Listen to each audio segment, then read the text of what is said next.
எங்கள் அண்ணனுக்கு ஒன்றுனா எங்கள் அண்ணனையும் அடிப்போண்டா அப்படின்ற மாதிரி ஃபர்ஸ்ட் டைமே இந்த விஜயோட ஃபேன்ஸ் எல்லாமே வந்து இந்த த்ரிஷாவை கூப்பிட்டு கல்யாணத்துக்கு வந்தார்ல, இதுக்கு முட்டு கொடுக்க முடியாது, எதுக்கும் முட்டு கொடுத்தோம், ஆனால் இதுக்கு எப்படி முட்டு கொடுக்குறதுன்ற மாதிரி நிறைய பேர் நான் விஜய் ரசிகன் தான், ரசிகை தான், இதுக்கு முட்டு கொடுக்க முடியாது, அண்ணன் பண்ண தப்புன்னு போட்டிருந்தாங்க. பார்க்கவே எனக்குலாம் சந்தோஷமா இருந்துச்சு. எப்பா சேர்றா இதுக்காச்சும் வாய்ஸ் கொடுக்குறீங்களாடா முட்டு கொடுக்காமன்ற மாதிரி. உண்மையில ஹேட்ஸ் ஆஃப் அவங்களுக்குலாம். ஆனால் உண்மையான ஃபேன்ஸாக என்னன்னு தெரில, எவனாச்சும் கொலாப்ஸ் கூட பண்ணுவானுங்க நடுவில் வந்துட்டு. உண்மையான ஃபேன்ஸாக இருந்தால் பாராட்ட வேண்டிய விஷயம் தான் இது.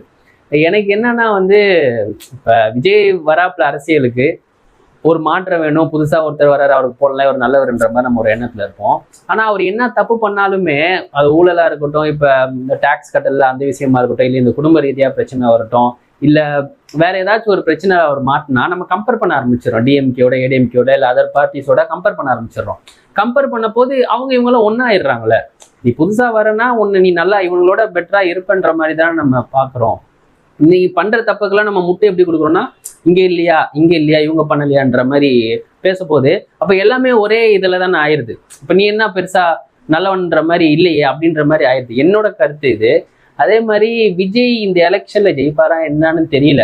சப்போஸ் ஜெயிச்சிட்டா ஓகே, அப்படி ஜெயிக்கலன்னா அவர் வந்து திருப்பியும் அடுத்த 5 வருஷம் உழைப்பாரா ஜெயிக்கிறதுக்காக, இல்லை அப்படின்னா படம் நடிக்க போயிடுவாரா? நீங்க சொல்லுங்க கமெண்ட்ல.